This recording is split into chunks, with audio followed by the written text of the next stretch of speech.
Good day, good morning, good afternoon, good evening, depending on what time you're watching this video or you'll be watching this video. Let me drink some water. Ane ya Ohanan. I go by the name Ha Ghabaray on YouTube. Thank you. Okay, I have never done a reaction video. This is my first one. I think I'll be doing more reactions because I'm new, but I've been I do watch YouTube videos. There's certain people that I admire work, and so this one I'm going straight to Kenya. To Kenya because of if you don't know, or if you have never watched him, I think when we're talking about, we talk about like YouTuber, African YouTuber, impactful YouTubers in Africa, is I don't know, I wouldn't say number one, because I'm not classified, I'm not in a Guinness record book, I'm not recording people work, so that, but what is out there, an African YouTuber, there's a YouTuber who have lots of supports, lots of subscribers, big, numbers, big numbers, because when he's talking about it, you talk about this on YouTube, you talk about subscribers, so the number counts, how many you have and how big are you, because that now determine how big you are, and then you look at how influential you are. So this guy is like at 500,000, over 500,000, and so he's big. His sister is big. His mom is not bad, she's like almost 30,000 subscriber. His brother's around about over up to 60, I think over 60, so maybe nearing 70,000 subscribers. So like there's big numbers there. His partner is around about nearing 20,000 subscribers. So I'm talking about Ayamarwa, who's inspires so many, who has also inspired some of us to be very kind, because in Africa mostly the haves are not very kindful to the have-not. That's a bit of the thing in Africa. The haves one are not very kindful or sharing, sharing full, whatever you say, that sharing ones with the have-not. But when it comes to this person, he's a different, there's a word that just came into my mind now of a Pan-Africanist. I don't know how people, because I've watched some people, the way they define it, but it's certainly a bit of, in Marwa's concept, or, if we have to talk about him, we'll look about, humanism. I would just say humanism, or a humanist, because he doesn't really just try to get for himself. He tries to get for everybody around him, and wherever he has gone, he has impacted. He has built YouTube channels. Some of them are doing great, some did not. They're not doing great, because when you are handed something, you are directed into a path. You should be able to grab and try to then run, where if it's like a relay, a 4x4, or 4x100 relay, where you are given a button and you need to do, someone has done a job, so you also then do a job to run with the button, so that you can be able to give to others.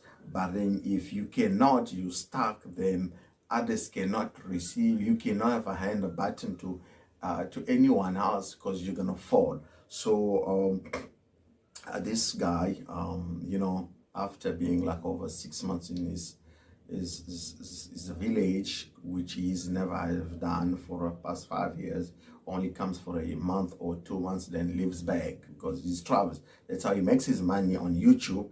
He travels, he creates content going around the world. So he has a partner, it's an Argentinian lady, and after massive, you know, sitting home, he was not sitting just because you know, he has a construction site, because he has to do some retouch on his house and everything, so that he can travel with peace and knowing that, okay, I'm gone, this and this and this is in the, you know, in my properties, it's settled, I have power off grid, I don't have to stress about the electricity bill, the power is running, solar system is running, a bigger one, and so they left for Nairobi from Nyabohanze in Migori County in Kenya. Nyabohanze is near the Kenya and how do you call this, Tanzania border, near Masai Mara, or you know, Serengeti. So when you talk about Masai Mara and Serengeti, is the biggest, you know, when you talk about national park, they're not even national park. I don't know how to say called they, because they're not like, they just, it's wild. Okay, so in Kenya side you have Masai Mara, then in Tanzania side you have Serengeti, where you have the biggest migration of you know, animals, because so they have large, like, I mean, it's an open field, the animals roam in the, you know, there's no restriction, it's no borders. A park has more you know, it's no fences or whatever. That's what I'm trying to say. So they left for Kenya, for Nairobi, from Nyabuhanze to Nairobi, because they needed to breathe new fresh air, travel. Just, you need to show his partner Kenya before they leave outside of Kenya, so they can go in some other African countries and then do, I don't know, probably Europe, Asia, or America. That will be, you know, that's their it's, you know, it's their planes. It's not in the open there, so you cannot talk about it. So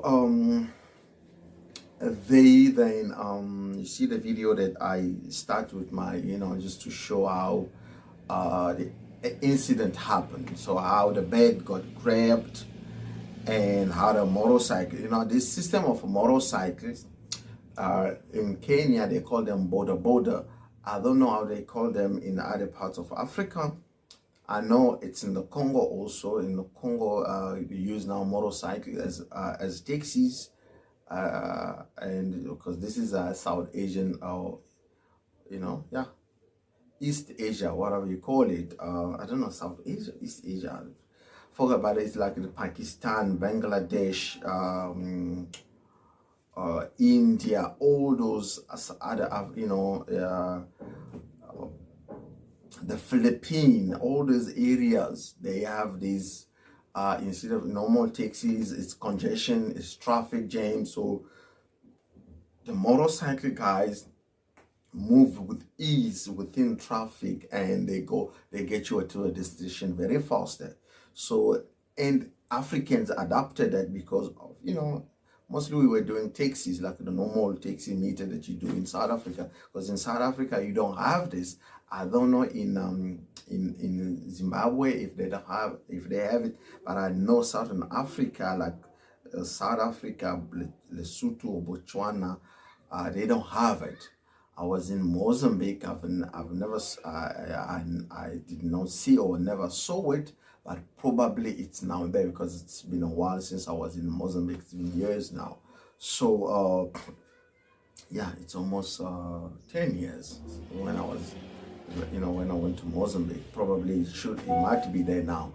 But again, I was saying that, so this form of, you know, these motorcycles are now the fastest moving transportation, or around African countries, because they're cheap to buy them. The fees also are cheaper than a vehicle and a Uber, or in the form of South Africa, we say Uber or InDrive.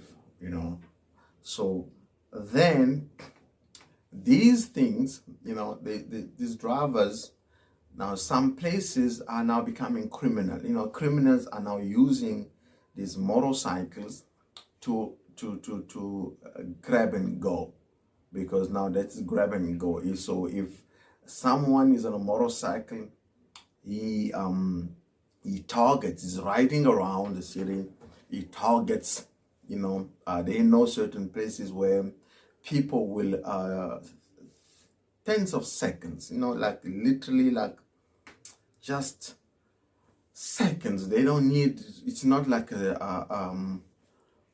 it's not robbery. It's like the robbery will be someone comes to you and tells you, oh no, they point you something, a gun, a weapon or something, just anything. But this is grab and go. So the guy is on a motorcycle, he doesn't stop, he just sees an opportunity, he grabs. This is like a stunt work. This is literally, and they've been doing this, so they're more comfortable. So the bag, it's the lady's handbag. Now this is the thing, when you're traveling, this is one of the things that we should learn. Looking at this picture, you must learn that your bag, you need to cross it over. I'll show you now. Okay, so I did not see my bag. I have a bag, but okay. So for a lady, for example, if you are driving, if you're walking in a city that it's new, and eventually everywhere nowadays, there's no African country. It's not just Africa. Okay, I'm not. So sorry, got disturbed. So nowadays, everywhere someone is going. So nowadays, everywhere where you're going, when I'm walking, I have a backpack. Because when you put the backpack, or you wear a backpack on your shoulder, and the backpack I can. So on the backpack, for example, if I put my backpack like this, and I'm traveling, like I'm walking on the street, if you grab it, you pull, if you're like someone riding on a bike, they're not gonna, they will fall, because this side holds me back. So that is one of the things. I'm not here to criticize anybody, okay, guys, because things happen to anybody. Something can happen to anybody. I mean, in that system of robbery or of grabbing, that's a bike. Someone is in a bike. He doesn't want to get a call, because he already has an advantage. He's riding, you on foot. So there's a little chance for you to catch that person. But then, if in case where you have, like for ladies, it's a handbag, and handbag has strings like that. One, it's only two. So you put it, then you wear it here, right? You will put it like that you walk. That is easy, can be taken away. But then if you go it over the shoulder, and it's in this side now, like this, right? If this bag goes over the shoulder and comes like this, like people are wearing moon bags now. This one can't be grabbed this way, cannot be grabbed this way, because there is a way, there is a blockade. So there's a bit of one of the things, it's advice. I'm not here to criticize anybody. I know when things have to happen, they will happen. But it's just an awareness to travelers. If you're traveling anywhere, doesn't matter where, there's 9 countries is safe. Like people will try to portray Africa as being savage and unsafe.